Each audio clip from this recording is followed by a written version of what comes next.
And with that, with the simple press of a button, we are live, indulging in the technological luxuries of the 21st century.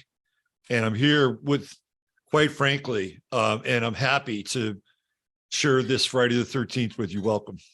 Hey, it's so great to be with you, Robert. And it's true. One click of the button, and it could be a blessing or a nightmare. But I think that we have found a way to turn it into a blessing more often than not.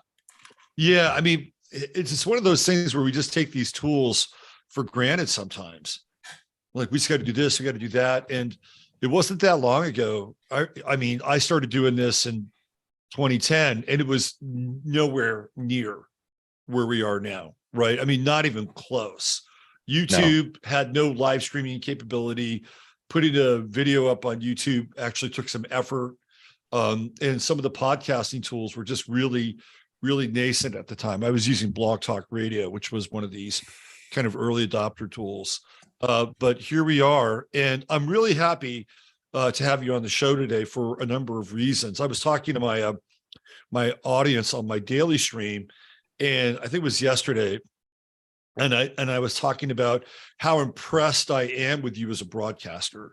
Huh. And I said, if there was one person that could kind of slot into not George Norrie's seat, but Art Bell's seat on Coast to Coast, it would be you. You'd be the person that I would pick. And the reason why I would pick you is because, number one, you research your topics really well. Number two, you're a great listener. And number three, you're a great contributor too. So you always add to the discussion. And I always have loved late night talk radio because it just feels, kind of detached, and you're out of the rest of the day, kind of floating in this, kind of darker nether world. And I think you'd be a great fit for something like that. Were you ever an Art Bell fan? I didn't become an Art Bell fan until maybe about 3 years ago. I knew of him. I knew he was out there. I've come across first of all, thank you so much for those compliments. They're very high compliments, and I don't take them lightly at all. About 3 years ago, right around the time that my daughter was born, is when I was like, you know what? I've come across all of the famous Area 51 calls. I know who Art Bell is. I've listened to certain interviews and things. So it's always been something that's been out there, and I love the topics he gets into and those types of conversations. But I never had listened to one episode. And about 3 years ago, when in 2020, about the fourth quarter there, after my daughter was born, that was the first months that I went into YouTube and I looked for all of the Art Bell archive channels that I can find. And I'm listening to Midnight in the Desert. I'm listening to Dreamland. I'm listening to, everything, all the different iterations. I couldn't believe how many resurrections of his show he had done with all different names.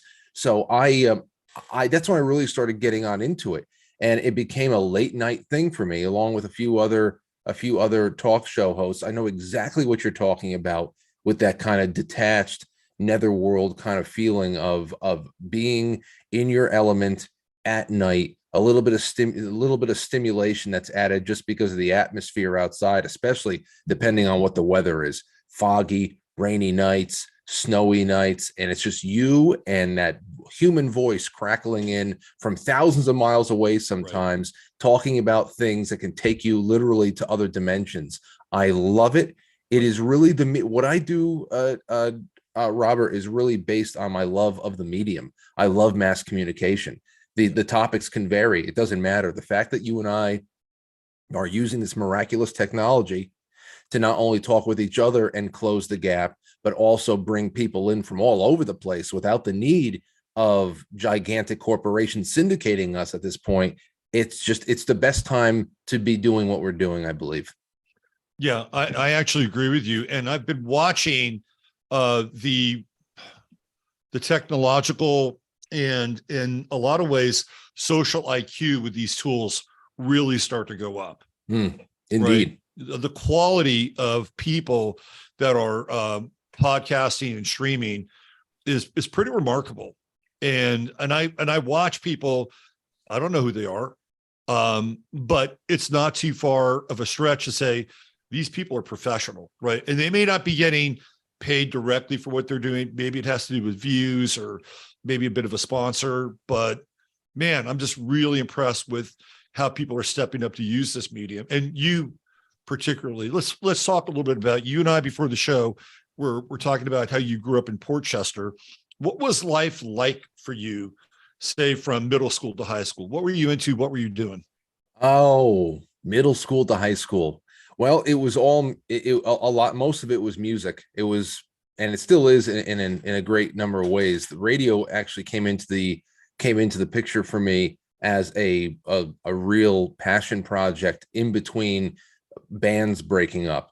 My brother and we started playing our instruments in 6th, 7th grade around 96, 97, around there.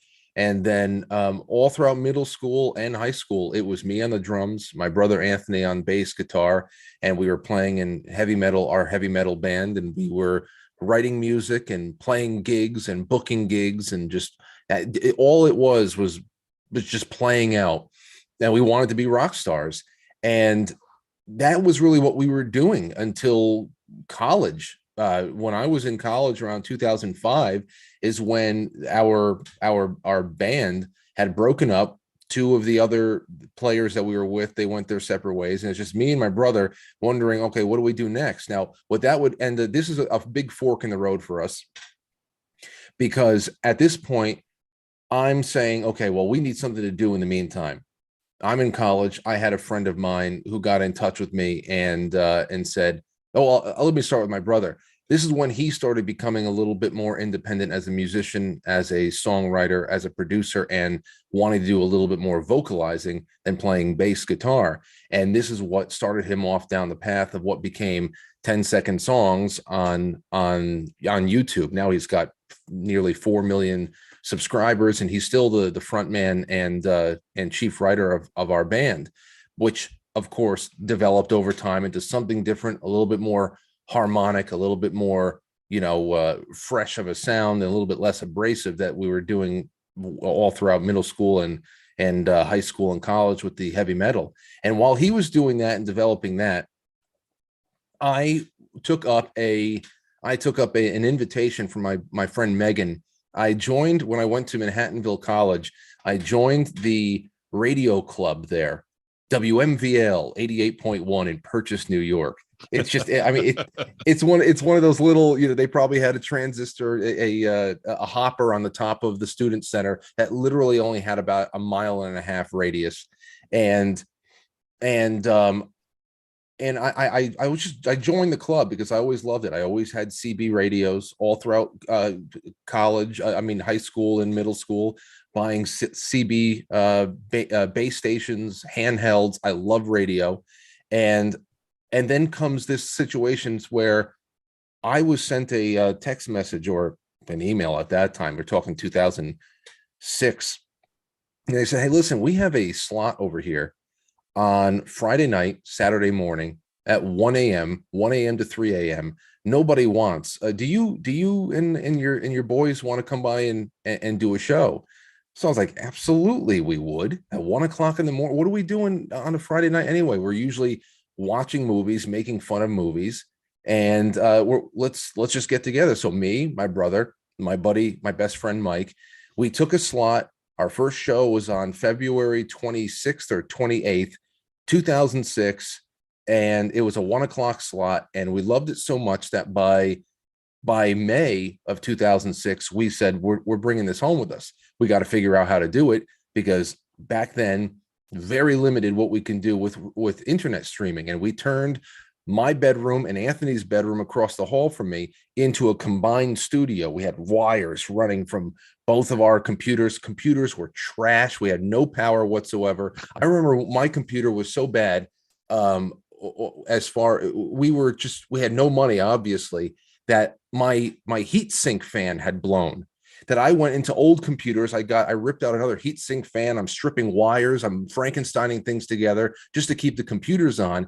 And we were able to start streaming at home just audio at that point for that year. We didn't discover video until the following year.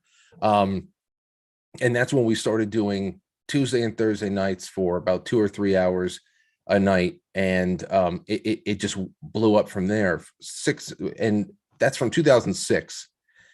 That's really the end of that timeline of what were you doing during middle school and high school. Well, that was the end of the timeline. It was a lot of music, and then radio started bridging the gap, and we all started getting better at what we do best. I guess we were starting to hone our skills and follow our passions and turn it into where we are right now. So since you're a metal guy, I would assume that a lot of your influences would be Metallica, Slayer, some of those. Oh, hell yeah. Megadeth, right? Some of those bands. Metallica, Pantera, and I would say Typo Negative is my top 3 right now. Right. Always have been. Yeah. I knew you were a drummer, and I was thinking about the role of how rhythm, what the role rhythm might play for you doing a show, right? Do you have a sense of that? Yes. But when you do, that's what I thought. Let's expound on that a little bit. When you do a show, are you conscious of like where things are going? Can you speed things up? Do you want to slow things down? Like how does your relationship with rhythm as a drummer apply to your broadcast skills? It's incredible. This is a great question, because these are all the things that nobody sees. But I do get emails, Robert, from time to time where somebody who has been in a line of work similar to mine or anything, they'll say, listen, I just want to tell you, I know what you're doing. I can see I see your eyes darting from across 3 screens in front of you, and the managing of not only your formats and your notes and the queuing of the media and taking a call, knowing when to take a call, knowing when to go to break, not letting dead air creep in any kind of an awkward way, but knowing also when to take a breath and let a statement just resonate for a second. Right. But it's so much more. It's transitions. How do you use music as a tool? Because it's not even just as a tool, it's almost like you have to prescribe it as a medicine. What is the conversation that you're having? What is the atmosphere you're trying to build? And how do you let that atmosphere just kind of simmer like a low-laying fog instead of just turning music off and it's just a voice and silence behind it? There has to be some kind of a current that still runs through everything, even when it's silent. And I have obsessed over how to create that over years. And I often joke that I feel like the Phantom of the Opera behind the keyboard over there, because I'm just, I'm just like playing my organ. Other times I feel like I'm Han Solo in the Millennium Falcon, and I'm flipping switches, and there's a certain rhythm to flipping a switch and pushing a fader and coming on over here and moving the microphone and just you really get into a zone and you lose yourself in it all. And sometimes the format takes over, and other times it's just stream of consciousness, and it just takes time, and you have to love it. And it's a lot like jazz. It really is a lot like jazz. And I really appreciate the question, because I don't get to talk about that a lot. And I think it's the most satisfying part of leaving the studio at night and feeling like, okay, I was in the pocket for that one. I felt, because there's other nights I'll leave and I'll go, I could have done that better. I could have done that better. Right. But I love that question. Yeah. Like you leave the studio. I was Tony Williams tonight. Right. Something like that. Right. Yeah. I mean, drummers are ambidextrous. They're using their right hand, their left hand. If it's 2 kicks, both feet. Right. So there's this ability to do things in a tactile way with your training that just fits right into your studio. And the studio built up around us. I wanted there's a certain kind of vibe I always wanted to go for. I didn't understand it, because we used to make ends meet back in the day. We would actually advertise our studio locally to anybody else who wanted to come in and start a podcast. We're building up a network. We wanted to have everything on the same network, where we're blocking out time slots. And we will also set a monthly production rate for people who would come in. We would produce, we would engineer, we would get them started and all that stuff. And they would be part of this nightly programming schedule that would in turn keep the lights on, because we were paying rent, we were paying everything out of our pockets, and we weren't making much elsewhere. I was just keeping myself afloat through personal training and a number of other jobs, and we just wanted to keep things flexible enough to see where it could all go. So yeah, when we would bring people in for that, and I would see other people do their shows, and obviously everybody's amateur, everybody's just trying to feel it out and have some fun behind a microphone, but everybody would have the lights on bright. It looked like a hospital room in there, and just there's no sense of creating any kind of atmosphere for people, which is fine if you're doing radio, because then it's just theater of the mind. But Right. how am I going to bring people in at home into the studio with me? How am I going to encourage them to relax with me? Well, we're going to bring down, I need to create glow. I got to create glow and coziness. I want to feel like you are inside of an old radio where you have that kind of soft yellow glow coming from it all, or like the leg lamp from the Christmas Story. I just want that glow of electric sex in the window. You know, Right. that's what it's all part of it, especially if you have that visual aspect. Yeah. Wow. Great word imagery, great word pictures. So where were you surfacing these streams? Was it off of a website? Was it on a BBS? How were you managing that? Okay, so here we go. The first place we tried was in 2006, probably around the spring of 2006. Was it was Winamp. Winamp had something. Winamp, yeah. Well, there's one thing there you can do. The blog talk radio we were on very, very briefly. It didn't work out for us. What we did spend most of our time on from 2006 until 2007 was live365.com. Remember that. There was also Shoutcast. That was Shoutcast. That was Winamp. That was the first thing that we did for maybe about a month or so, and then we found Live 365. And on there, we did that until July 7th, 2007. It was the day of the sevens. We heard that there was a YouTube gathering. I wouldn't call it a convention, but there was a YouTube gathering, which, you know, that YouTube is 2005. It's only 2 years old at this point. Right.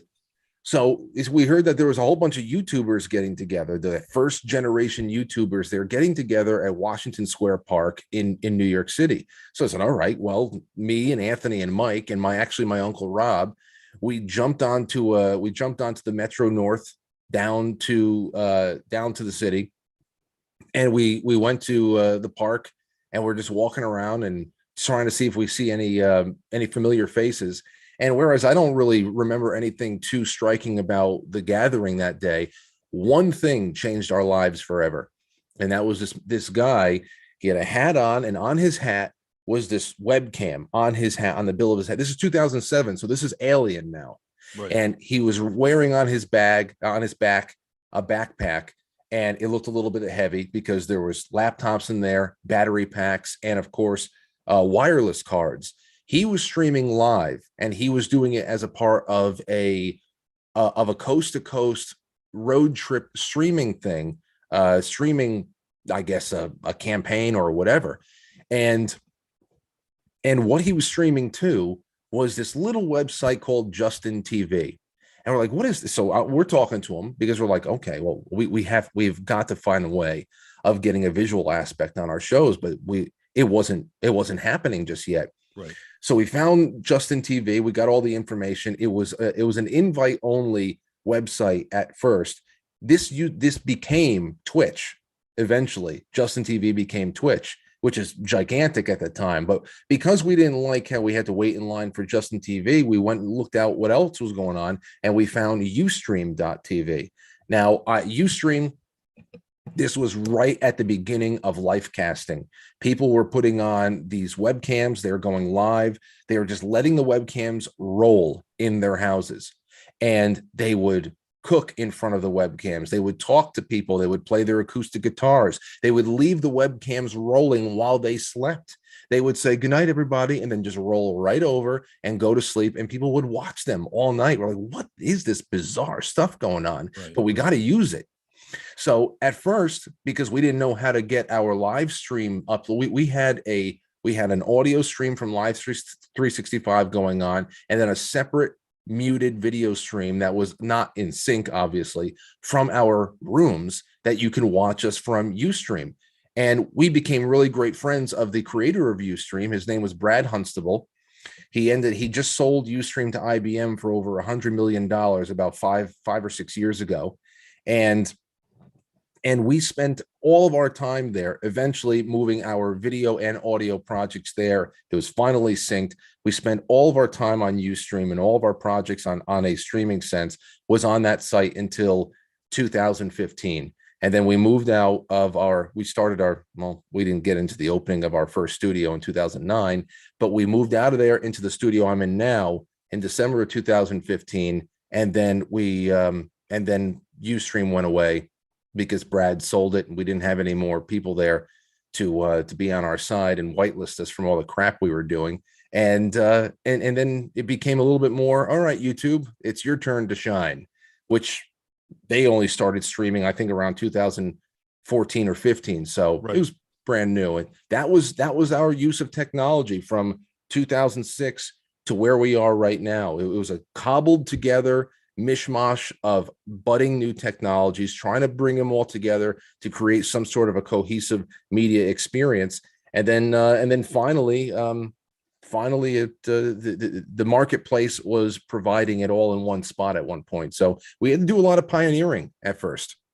Yeah, I mean, you're an early adopter on the audio side and the video side, and that's an exciting journey to be able to basically, start in your garage, right? Which is what, not literally, but figuratively, starting in your garage and understanding how some of these things work. And obviously the technology's changed, but I think there's a really interesting sense of empowerment, knowing to some extent the amount of work that goes in behind the tools that we're using now have been, pieced together with. So that's a great story.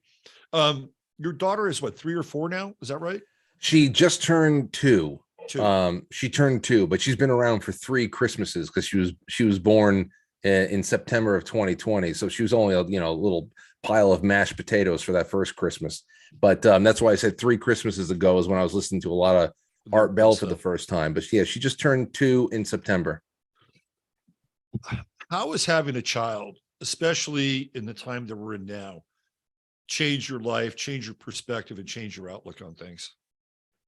It's been the biggest string of constantly unfolding blessings. It's just one after another.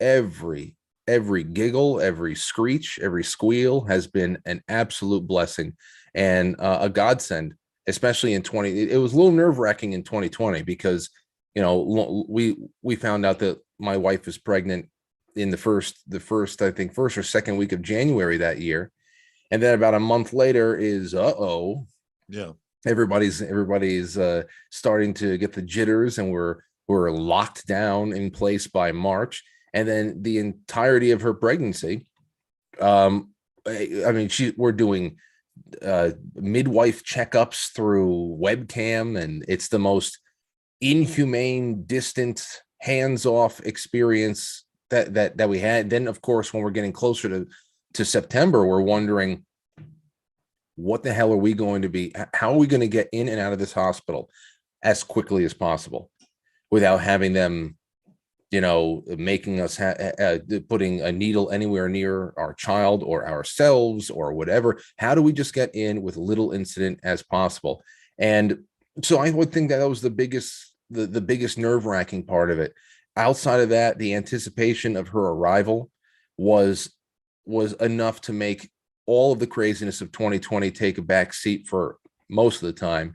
And then all throughout 2021 and last year, with the ups and downs, and there was plenty of downs, she just kept us especially me, floating.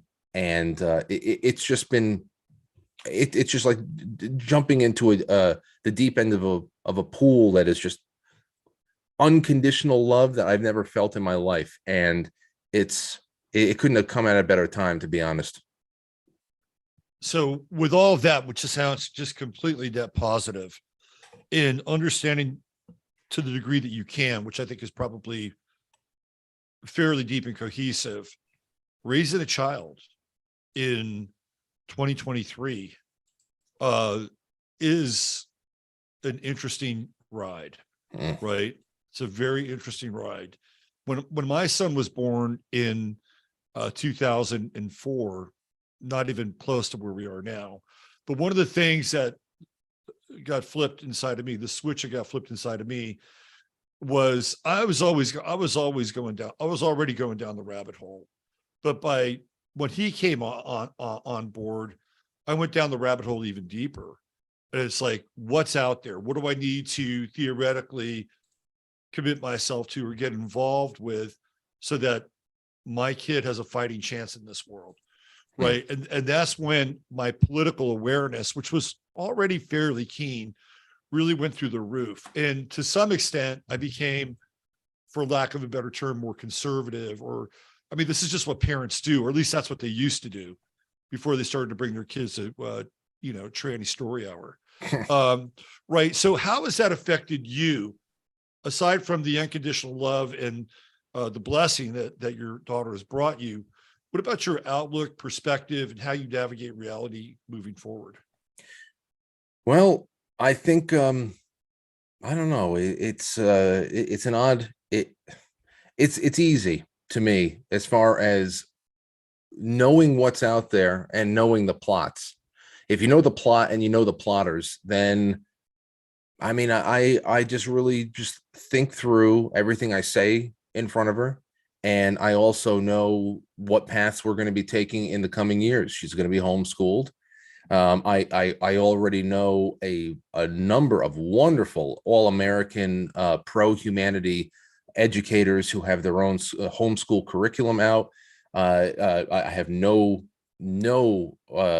concerns whatsoever with how well we're going to be able to socialize her. She's already a little ham, but as time comes on, when we start talking about the birds and the bees, about human nature, I think it's going to be a lot easier for me than for most people.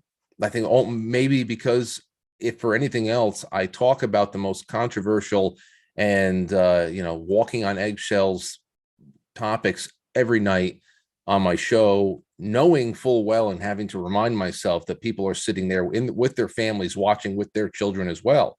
And sometimes I have to apologize for cursing like a sailor whenever I get a little bit too passionate about something. But when it comes to my daughter and any number of issues, even how do we approach Santa Claus?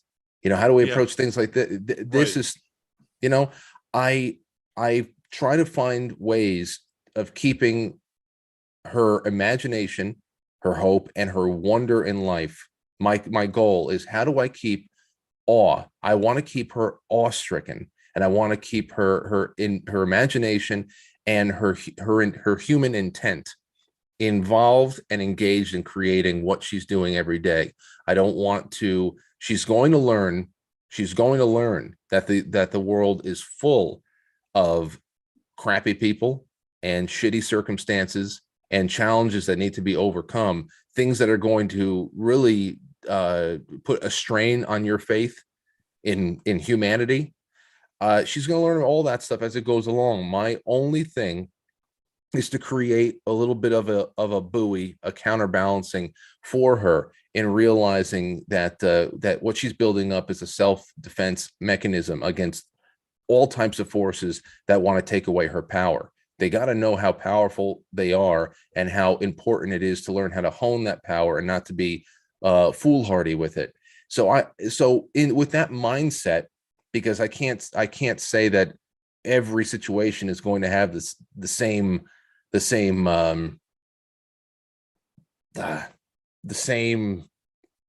solution. Variables, so solutions. Yeah, same solution, same approach. It's if as long as I can create guidelines for myself of what the ultimate here is, to maintain that level of awe and wonder in the world, and hope and love for people, and to always be there to root for the underdog, and to also never be satiated.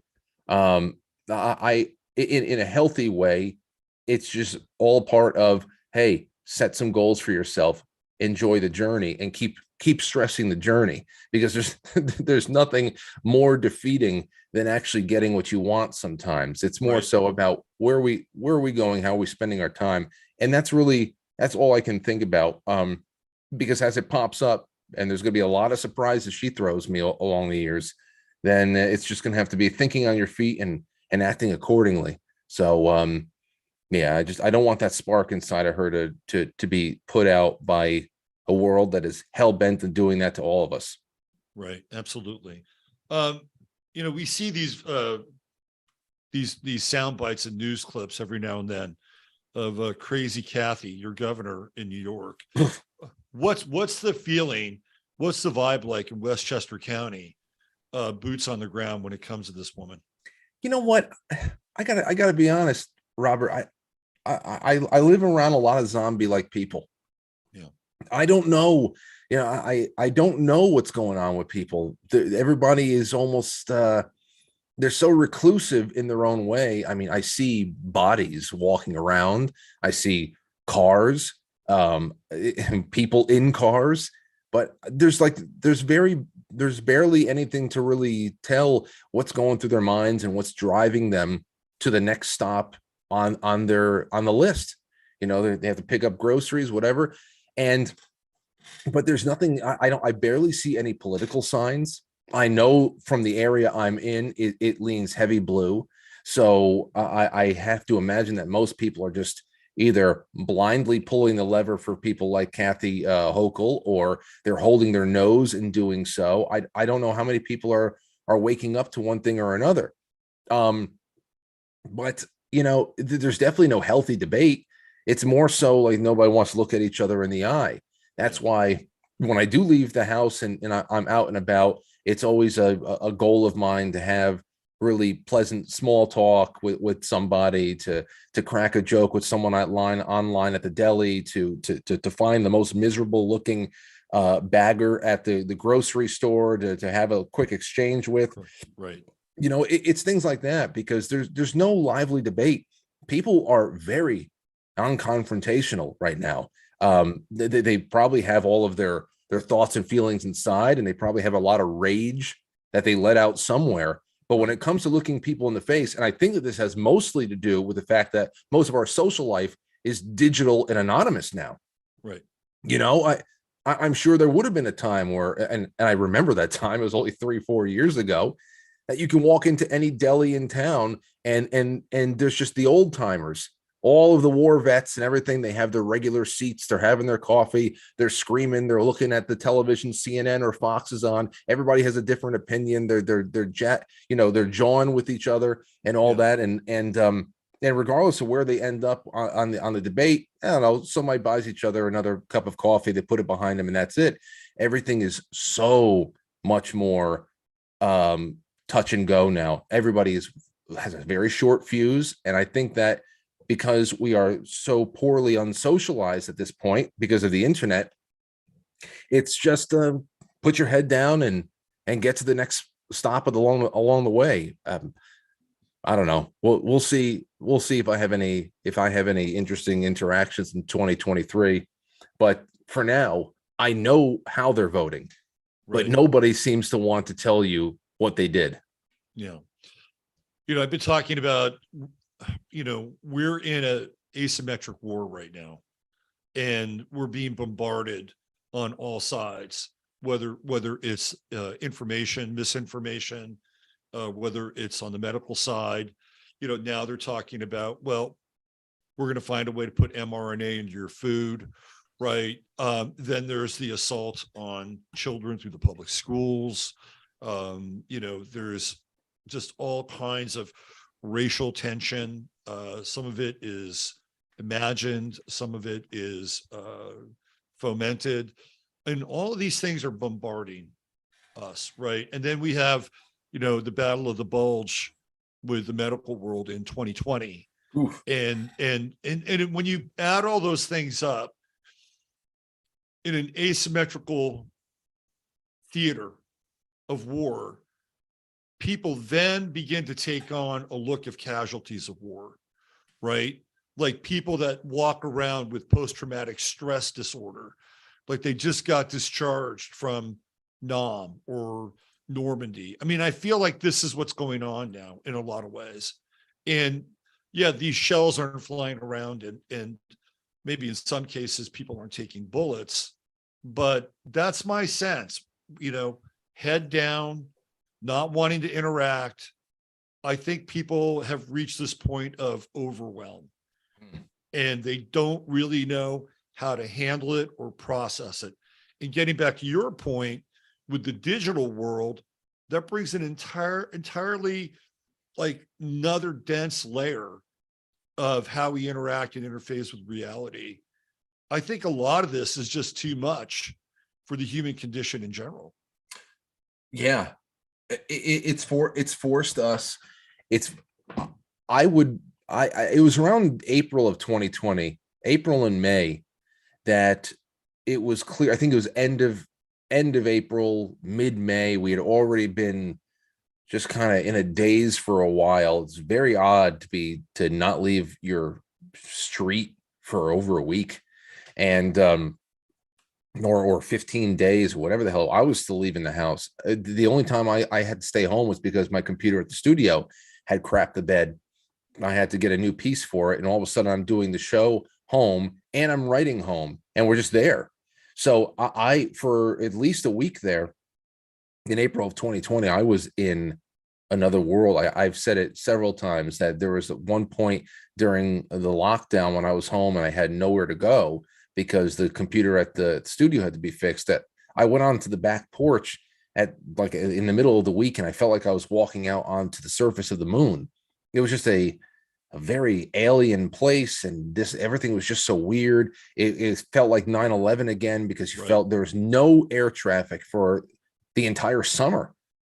None. I mean, 9/11, I was getting, I was in high school, junior year, on September 11th, 2020, 2001. And I remember just being like, wow, this is just eerie, listening to the silence up ahead, overhead. Oh, the only thing breaking up that silence was the infrequent flyovers of F-16s. And I'm just, I'm feeling so odd. And we started talking about the way that people were really catatonic. I think that it was more so, it was a shock, as if you got into a car accident. After a while, we were really walking around as if we were catatonic. Right. And it turned out in a way where it made all of our other, I would say, soft points and all of our weaknesses even worse, where we had to adopt these alter egos on social media to be able to just lash out sometimes, to be able to get into a heated, passionate argument that we used to be able to do face to face with some kind of decorum, of course, because it's it's okay to get passionate with people and have an argument, get the hell out of here, whatever. And then you pick it up, but you have to have decorum in face to face. Well, it was just shock. And it was this false reality of the digital world that we had been pushed into for a large portion of all of the social needs that we were usually getting in a time when we were allowed to walk out of the house. We need that. We need that socialization, or it becomes a very dark, nihilistic world. And people are adopting alter egos. And then after a while, when we started smelling the BS with the reasons why we're being shut away, the reasons why, one-way walking signs up and down the aisles of the food emporium, 6 feet. We knew it was nonsense, but Suddenly, the only place that we can get together to congregate and to ask questions and crack a few jokes and criticize the powers that be, we couldn't have conversations there anymore either. We were getting censored. Right. We were becoming ostracized, which is another reason why we had to go further into the matrix of this metaverse like thinking of things and this digital half-life that we were living on the internet, because now it was becoming such an affront to humanity itself to have an opinion that was differing from all of the science on the television, that you needed to create private accounts that nobody knew just so that you can say something off-putting to somebody else, because everybody was losing friends, everybody was losing family. It was a really man, oh man, the Great Reset started a long time ago, but it got picked up with a great acceleration a couple of years ago with that, in that sense.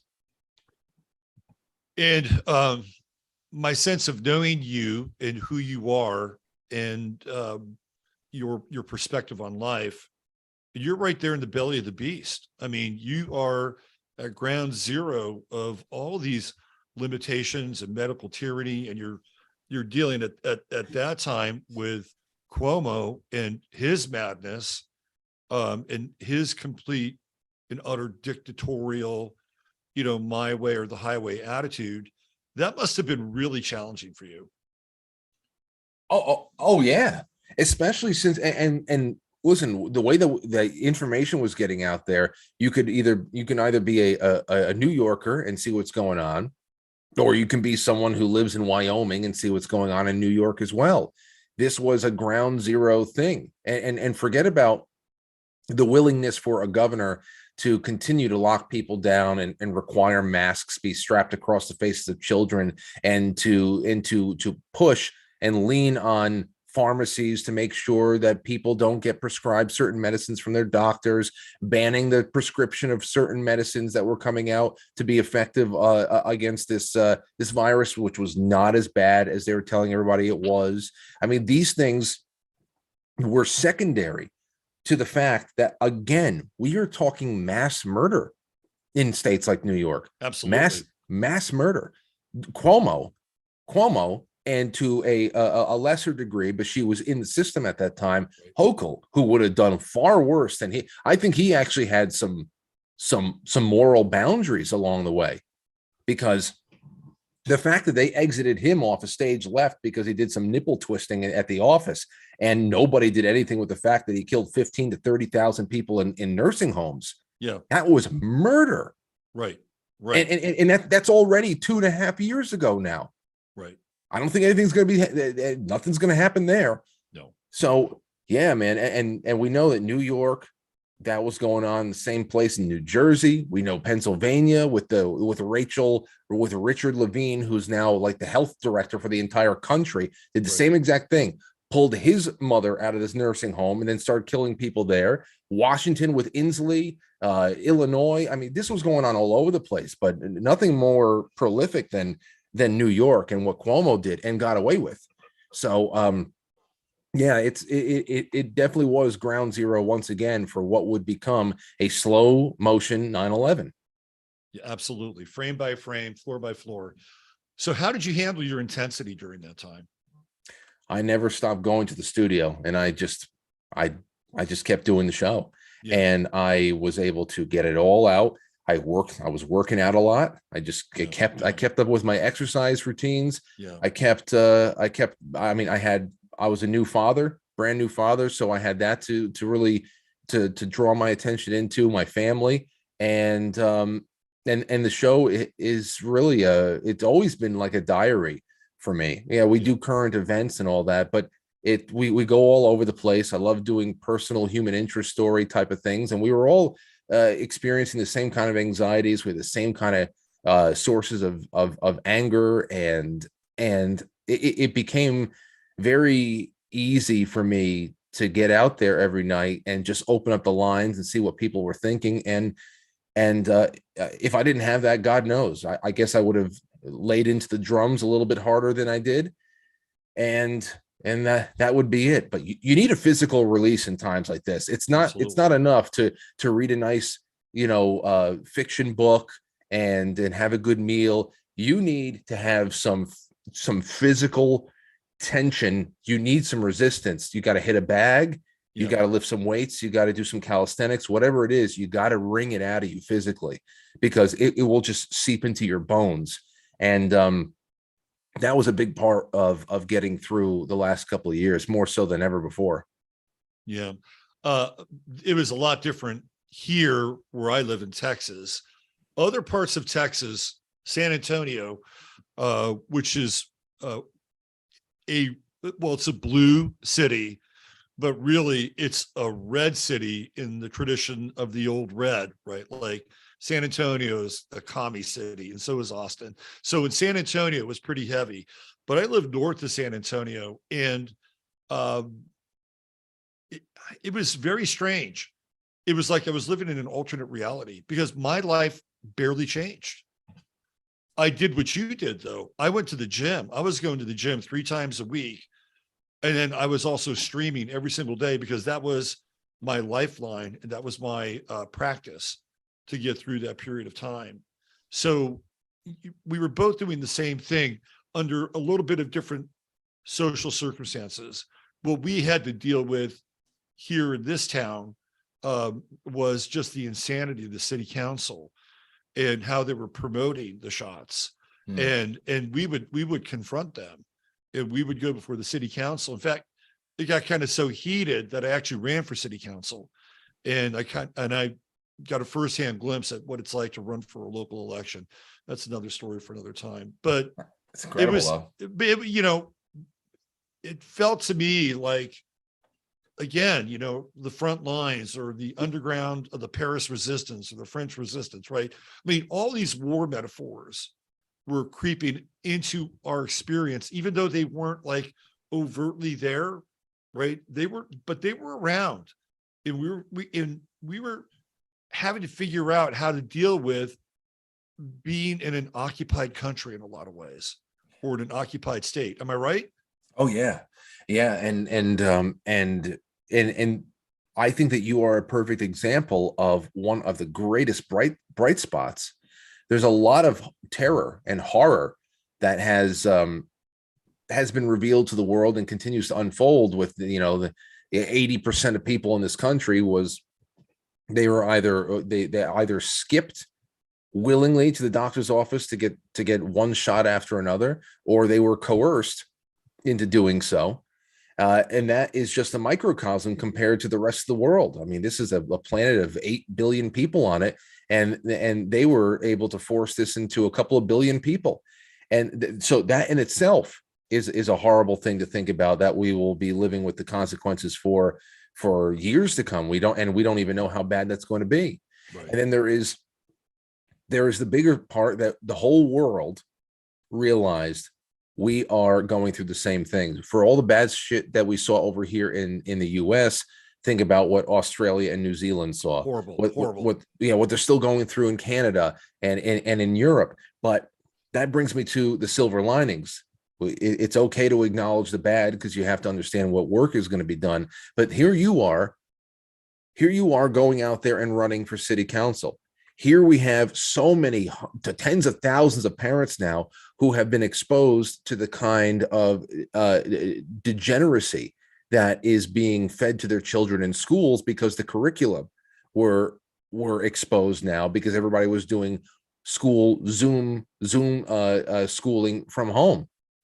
Now, all of a sudden, after many decades of homeschooling being something that you only engage in if you're a social pariah, there is over 5 million children in this country who are being homeschooled. The school system has been completely exposed. The school the teachers unions have been completely exposed. The media has absolutely, I understand they still have influence. Anything that has that many billions of dollars being pumped through them and is working directly with the intelligence agencies is always going to have some influence. They have staying power. They have the bankroll for it, but their integrity and the trust in media is gone. People are coming to shows like yours, like mine, to have different conversations they aren't getting anywhere else.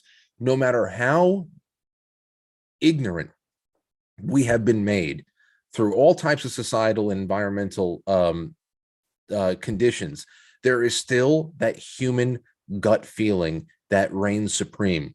That we just know something. I can't put my finger on it, but there's something not right about this. It doesn't make sense.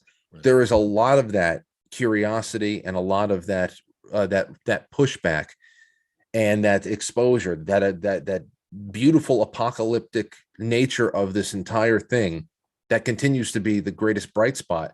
That we're not going back to the world before 2020, and you know what? Thank God for it. I understand that we're walking over the coals right now, right. But it was always going to be necessary. There's several corrections we have always had to go through, and the societal one, it's going to be a lot helpful when we to have that laid in first. Maybe it'll give us a little bit more of an advantage when we have to start contemplating just how bad the economic fallout is going to be, and several other big systems that are going to come down.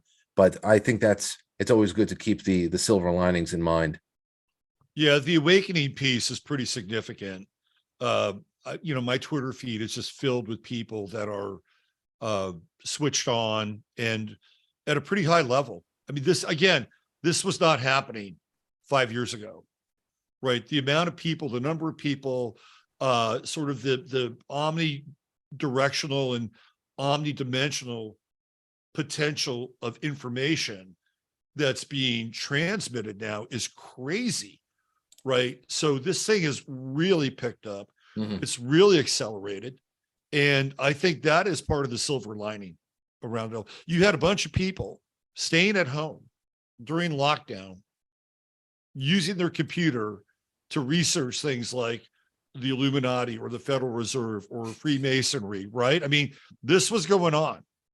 So that's the other side of this equation of the reality. Robert, it's great. It's great. You remind me of this. It's sometime in the spring of that first year of the lockdowns, of 2020. I had a friend of mine get in touch with me, my friend Kate. She texted me out of nowhere around, I was already home from doing the show, so it was after 9 p.m. And she just said, "Tell me everything you know about the Freemasons." Right. What? What? And this is one of those people, we all have them in our lives. We're not interested, and not for any other reason than it didn't pique their interest, not because, oh, to hell with that. Don't give me that. It was just, they had other things to do. All of a sudden I'm getting things like that. My mother-in-law is texting me, asking me, questions. What do you think about this? What do you think about that? So people are all of a sudden wondering, because they know that what we are being put through right now is unprecedented. Right. The ability or the inability to talk about it publicly without having the full weight of not only government, but your family and friends who are being influenced by government and all their apparatchiks, they're coming down on you too. This is not, there's a level of mind control here that is so overt and so naked at this point. I need to know more about who may be controlling it all. So to the point where they're saying, and I told my friend Kate, I said, listen, I can give you some things to read about Freemasonry if you'd like, but let me, if you really want to get red pilled right now, I want you to start researching a few other things. And I start giving her links, very well sourced links and books to pick up. People like, oh man, oh shoot. Oh, David Ray Griffin, a Creature from Jekyll Island. No, I'm even going to more practical things, Robert. Okay, like Whitehead, my friend John Whitehead. I said, you got to go and read some stuff from John Whitehead and his books about governments, our government in particular, and their experiments on unwitting populaces, whether they be prison populations, whether it be civilian populations that are just out and about, animals, things that are ongoing with experiments with drugs, experiments with mind control. You have got to read this. You have got to go and see what these institutions that are out there right now, directing us from one playpen to the next, getting us ready to accept one shot in our arm from the next. You have got to break your trust in these people and these institutions. You have to. That's the first thing you have to do. Have your trust absolutely shattered. And once you do that, then you're ready to really go down several other rabbit holes and consider things. And it's like drinking from a fire hose at times, but it's a lot harder to really contemplate the level of depravity we're working through, and how, especially, it was all planned. That this did not, we didn't just stumble into this and then it was just one bad decision responding to it after another. It was all meticulously planned. And when you realize that the people behind this were behind all of the worst atrocities that mankind has ever seen, both here on domestic soil and abroad, then it becomes a lot easier to realize what kind of a picture is developing before our eyes. So that's how I start red pilling people. You got to break their trust. Don't give them the end game, because it'll sound like never ending story, like something so fantastical. They're like, oh no, you know what? I should never even asked. No. Let's start small. Right. We'll give you just a tiny bit of the red pill. We're going to give you 5 milligrams, instead of the heroic dose. I don't have a lot of time left with you today because I know you're busy and you got a show to put together. But I also want to tap in a little bit to your mindset, because you pay attention and you keep abreast of what's going on. So I just want to throw out a few topics here. I want to see what your thoughts are. And the first is, next week, the gang gets together in Davos with the World Economic Forum, and the attendee list has a surprising amount of American politicians, governors, senators, congressmen, bipartisan. What are your thoughts on this? What do you think they're cooking up in Davos with this kind of unprecedented contingent of American politicians, public servants? I would have to say that I don't know. You think about Joe Biden, his campaign slogan when he came out in 2019, I believe his campaign slogan on the side of his bus was "No more malarkey." That's right. Or end the malarkey. And then came around 2020, and then everything we've been talking about in the last couple of minutes started happening. By July of 2020, June of 2020 is when you had Prince Charles and the Pope and everybody else coming out and very clearly talking about, we need a great reset. We need to use this time to transition all of our old world systems into something new. The old world system that they set up and they squandered and they pillaged and they raped and they stole everything that they could. Now it's time to go into something new, because the old thing is about to collapse and they don't want to take responsibility for it. Well, it was around that time that everybody started using this motto, "Build Back Better."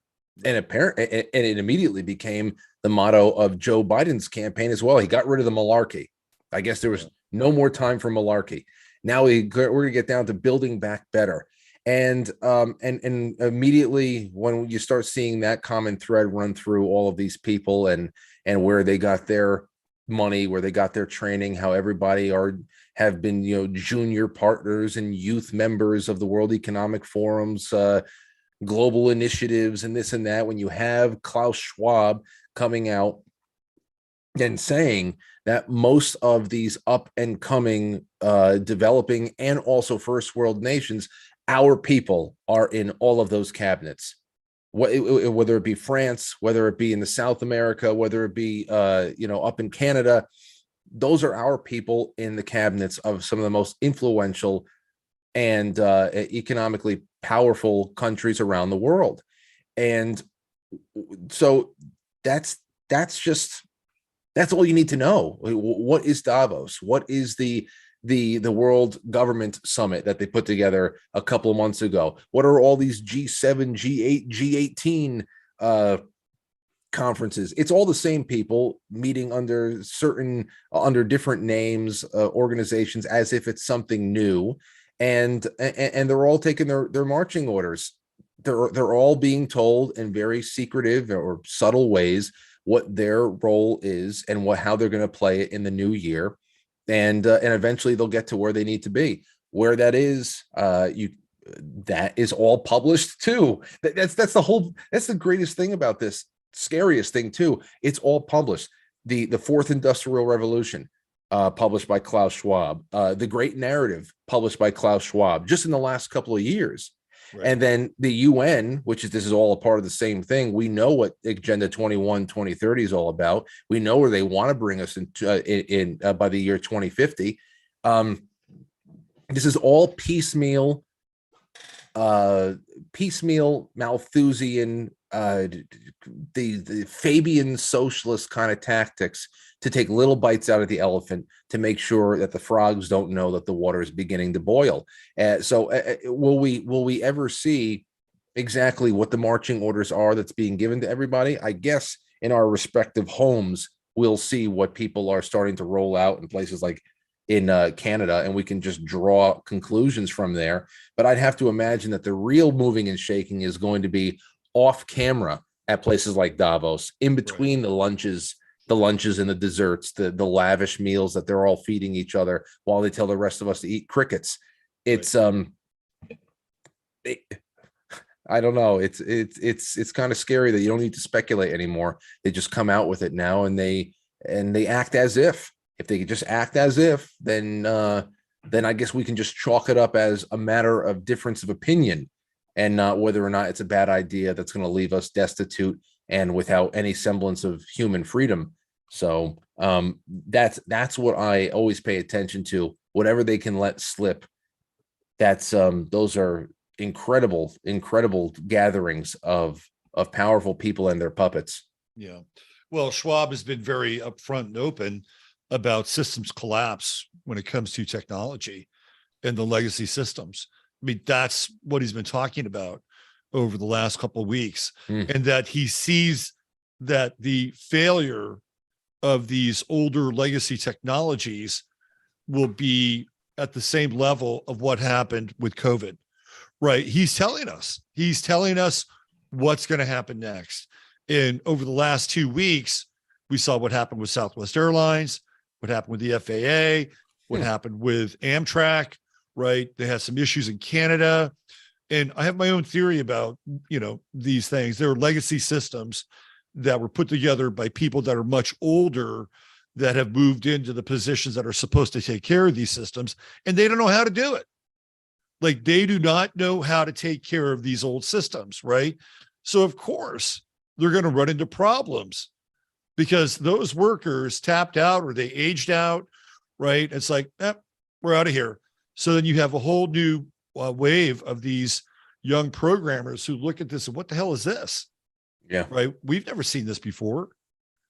Well, John can tell you about it. Well, John retired. John's not here anymore. Right. So this is all part of it, and when COVID happened, a lot of people who had had enough, no, I'm not going to do that. I'm not going to follow what you want me to do in order to keep my job. I'm going to tap out. I'm good. I'm taking my retirement, right? And that's a big part of it. So Schwab is telling us where they're going.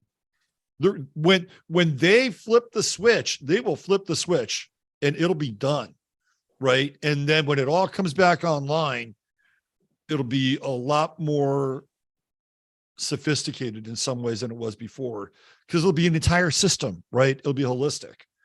Yeah. From turning on your electric can opener to getting on a plane, right? I mean, this is where everything's going to be interconnected, and unfortunately part of the Internet of Things. What do you think is going to happen with Biden and this leak about his documents hanging out in his Corvette? What do you think is going to happen with this? I don't know yet. I don't know yet, because, what does knowing even matter at this point? Because we're just going to have to wait and see. There are two main things bouncing around in my head. People want to know was this planted? Was this planted? And who planted it? Obviously, it's ridiculous to think that, somebody like Jim Jordan snuck into Joe Biden's garage and put classified material behind the wiffle ball bats. So so that's ridiculous. Right. But then it lends you to the other question: is this a way for Democrats to get the old man out of the way by localizing the damage on him and only him? I don't. This doesn't look like something that can be localized. I think that this looks like it could be yet another glimpse into a long-standing international espionage business, Right. especially when you see how much money was being exchanged between his son, the Chinese, anywhere, Ukraine. I mean, Ukraine. it's so much. So Yeah. I don't know if it would be Democrats doing, because there's so many other ways that Democrats can tell him to leave without there becoming a really big problem and a PR problem for the rest of them. Like, I don't know. Joe, listen, here's what's going to go on.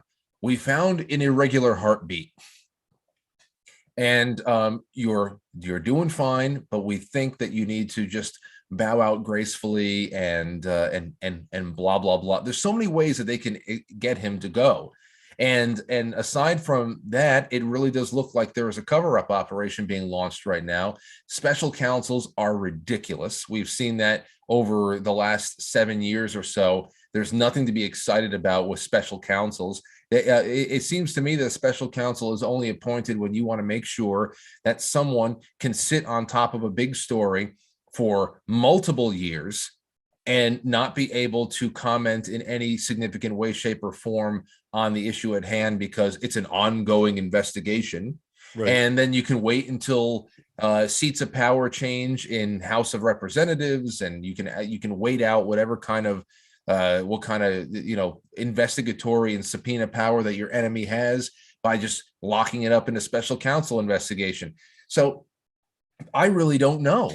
It doesn't seem like a very pleasant thing that they're dealing with. So I don't know how much of it is self-inflicted. I think if they wanted to get rid of him, which many of us assumed was going to happen at some point, that they would do it in a little bit more of a subtle way that doesn't cause more problems for them as he's going. So if there is anything here that could be taken away, it should be just more reinforcement that everything that has to do with national security, everything that has to do with vital interests of our nation has been slapped with a price sticker a long time ago. That it's just, hey, what do you want? You want a leg or a wing? Okay, here you go. Take that. We'll take, here's some bone. You want to make a stew? Here's some bones. Here's what the bones of America. Take that, throw it into your stew pot. So if there's anything that could be taken away from this, it's just a reminder that we were just chopped up like a steer and just sold off to all the people we're supposed to believe are our mortal enemies. Right. Yeah. And it really does feel like that, along with the economic side of things. I mean, they're picking the last bits of sinew and fiber off the bones too.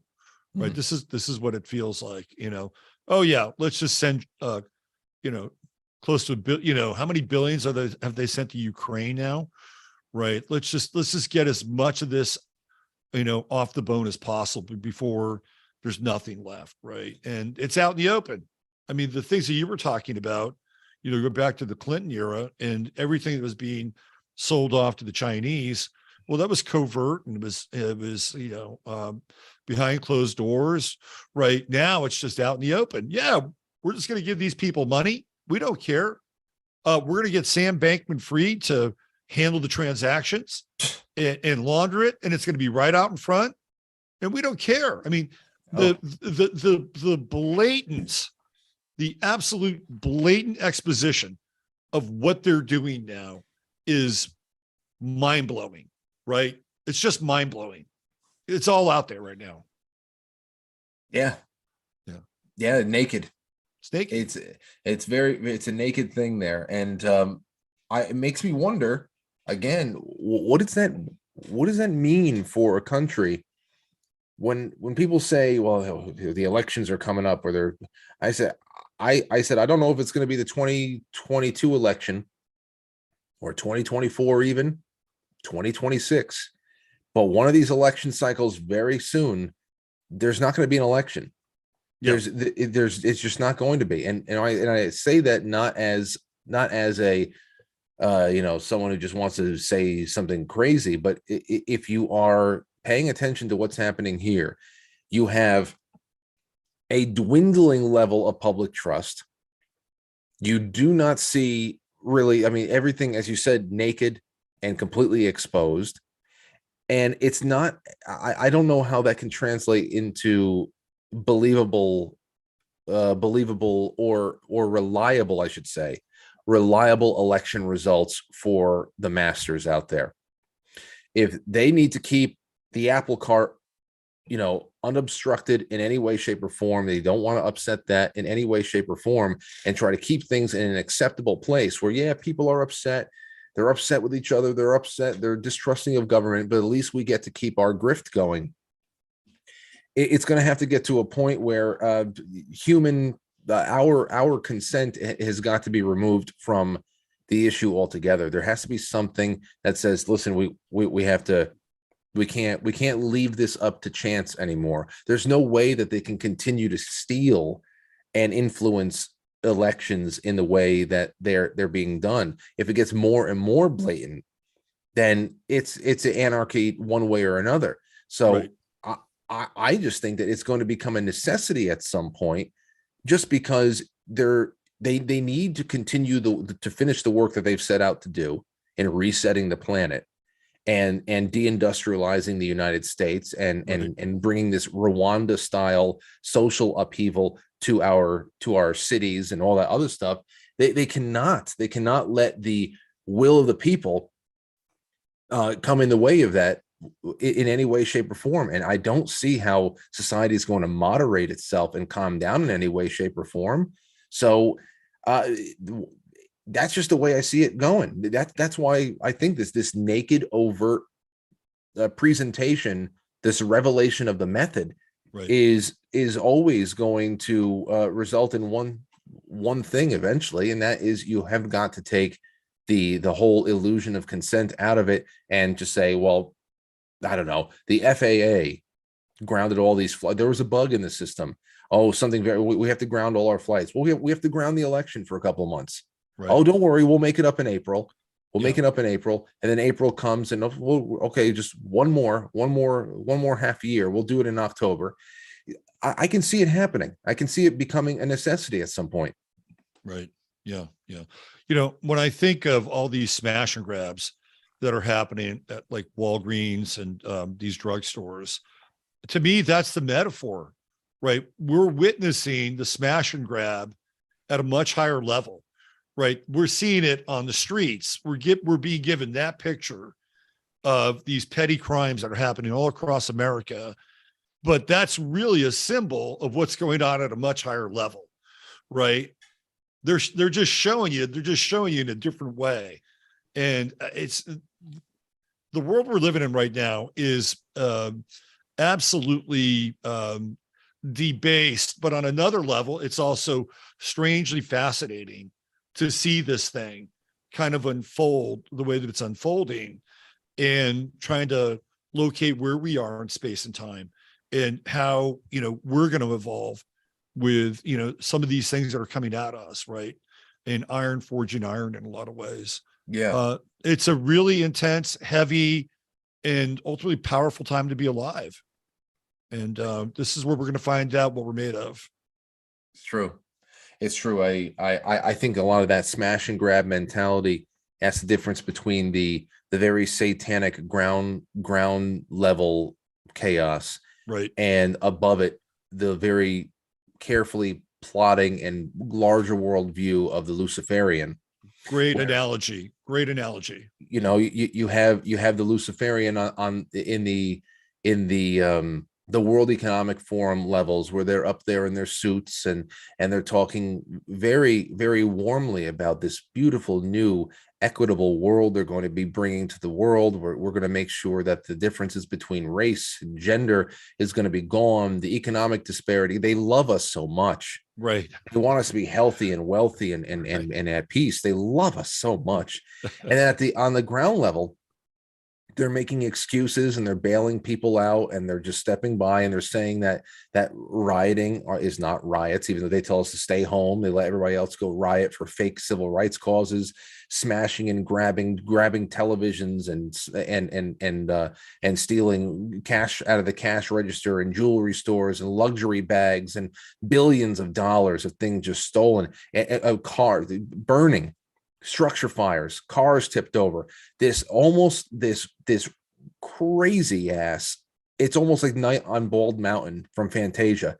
You just push people out into the streets, and they have this satanic level of catharsis where they've been locked up, and they are being encouraged. Go ahead out there, go out, destroy, make your voices heard. A riot is the language of the oppressed. Go ahead and do it. Go and do it. Go and do it. So they're out there doing everything. They're debasing themselves. They are untethering themselves from any kind of a moral foundation that would have normally kept the elite in check.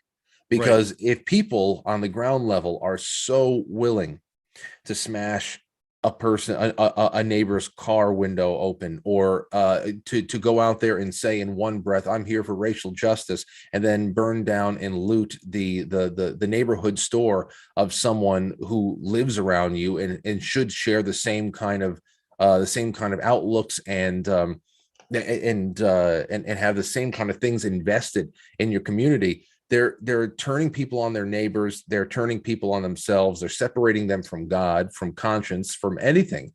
And at that respect, the people above them can do worse and worse things, and they're all on the same page. There's no moral difference between what I'm doing and what they're doing. We're on the same page, and we're being moved. They're moving us together on a little leash, into the fires of hell. And that's the scariest thing. It's just that the people on the ground in that chaos, they don't actually know what they're doing. They've been hollowed out on the inside. They have no moral compass. And because they have been convinced and they have been taught to let go of their connections to the divine, to God, they've been taught to let go of their connections to even their family at home, their friends. They're more connected to screen names and other people on Twitter using hashtags that they like than they do their family and friends now. They have been disconnected from any kind of vision for the future, and because there's nothing there that they can build a life on, in comes a Luciferian who gives them a purpose. Right. And now those leaves that were blowing in the wind are being raked up by the people with the tool. That tool is usually communism. And then we all get brought to the kiln to be burned together. And that's really the scariest thing, to be able to watch this in slow motion and not be able to do a big enough part in stopping it or slowing it down. I always hope that we can, but too many people are so far gone. Right. Yeah. How many Purge movies were there? Oh, I don't know. 2? Oh, I think there are at least 5. Right. And then you begin to think about those movies. How many people saw those movies? How many people were programmed ahead of time for the summer of 2020 by at least 5 Purge movies floating around in their consciousness somewhere? Right. And one of those Purge movies had to do with America and the burning and the looting and the rioting of America. And, just think about the social programming that was involved to get those people to that point, so that when the fuse was lit, when the wick was lit, right, it just burned like kindling. And that part is scary. That is the part that people should wrap their heads around, at how combustible the populace was and ready to go when that moment came.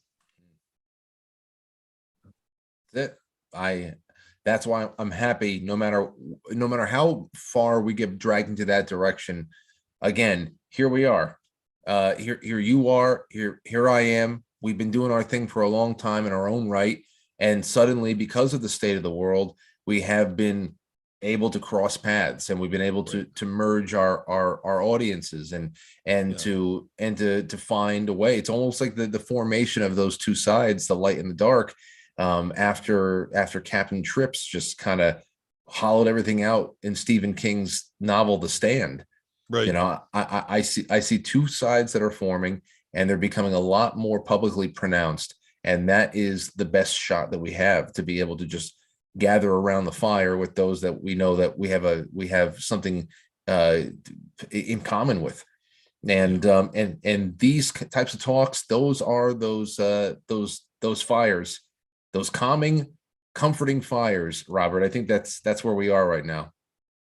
Well, I think it's a great note to bring our time together to a close here, because I know you're really busy and you have a lot to get prepared for your show. Tell people about where they can find you. You're on YouTube and other channels, other platforms as well. And what time do you stream? And when do you stream? I stream Monday through Friday, normally for the weekdays. I do some side stuff sporadically, but Monday through Friday at 7 p.m. Eastern time until 9 p.m. Eastern time on YouTube, Rumble, Twitch, DLive, Foxhole. Everything you need to know about where I'm live is on quitefrankly.tv. You can watch it there as well, which is we have the Foxhole embed and with the chat right on the front page. So to make it simple, Monday through Friday, 7 p.m. on quitefrankly.tv, and that's where you can find all of your other options for viewing, and it's all available in podcast form after the fact. Everything is there on the website. And Robert, I got to thank you for having me on and treating me so well and asking me questions. I have been waiting to find an appropriate way to have conversations. I love talking about technical sides of, you know, the production and all that. And I'm glad you took an interest in that, because it made for a great conversation, and I had a great time with you today. And I always love having you on my show. So I look forward to future talks with you. Yeah, same here. I really appreciate the work that you're doing. And I know a lot of other people are as well, and really enjoyed hanging out with you. And again, I look forward to doing this again someday. So thanks a lot, Frank. I appreciate it. Thank you, sir. And thank everybody in the chat room. Okay. That's Quite Frankly the man. You can catch him Monday through Friday. And he is Monday through Friday at quitefrankly.tv, 7 p.m. to 9 p.m. So I can take this off now. All right. So he was a great guest, man. Informative, you know, can put the pieces together, articulate. He gets it. He totally gets it. And he does a great job on his show with his guests as well. Let's see, where are we? Friday the 13th, Mars Direct. It's Mars Direct, and I had an Aries on. That I think that works. Symbolically, that works. I'm not sure how much I want to add to today's show, because I think it's just a great standalone to be able to connect with Frank. I'm trying to figure out if True Hemp Science's website is up and running. Let's see if we can find it here, because I know Chris has had a bit of a challenge with the website the last few days. Let's see what we got. It's still under maintenance, but even though it's under maintenance, I can still talk about it. True Hemp Science is the sponsor for today's show and all my shows, and I get my CBD for True Hemp Science. I've known Chris for years. He's a good friend, and I've watched him grow his business from the ground up, and basically from running it from his apartment and his studio all the way to a storefront in Austin, and serving people with really high quality organic CBD all across this country. And one of the things I love about their products is the fact that you can either get products that have CBD, CBG, CBGA. You can get alcohol-based, water-based, spagyric. You can get topical salves. You get CBD for your pets. So there's all these different applications and all these different mediums that you can use internally and externally. And I had a little bit of the moon dust at the start of the day, always a great thing to add to my coffee. And I do not go a night without having my CBD gummy. So if you go to True Hemp Science /ref/23, you get $100 worth of product, you'll get more. All you got to do is type in 15MINS. When you check out. Chris is super generous. So you get all these nice little surprises when your order arrives. And if you spend $150 or more, you get free shipping. So that's it. Okay. I think that's it for today. Chataria, I hope you enjoyed today's show. Everybody else, hope you enjoyed today's show as well. Mods, thank you very much. Always appreciate your service and your time in chat. So have a great weekend. We got a Libra moon, Grand Trine. It's going to be lively. Snap, crackle, and pop. Sunday gets a little intense with the moon Pluto square, but Friday and Saturday, Mars direct. Get out there, meet some people, have a conversation. Remember what it's like to be a human. This would be a good weekend to renew your subscription on that front. All right. For me and my friend Jasper, use your head in order to discern what's real, your heart to step what's possible. I'm Robert Phoenix. Thanks again to Quite Frankly. And I'll see you guys here on Sunday night with Sunday Night Astro Live.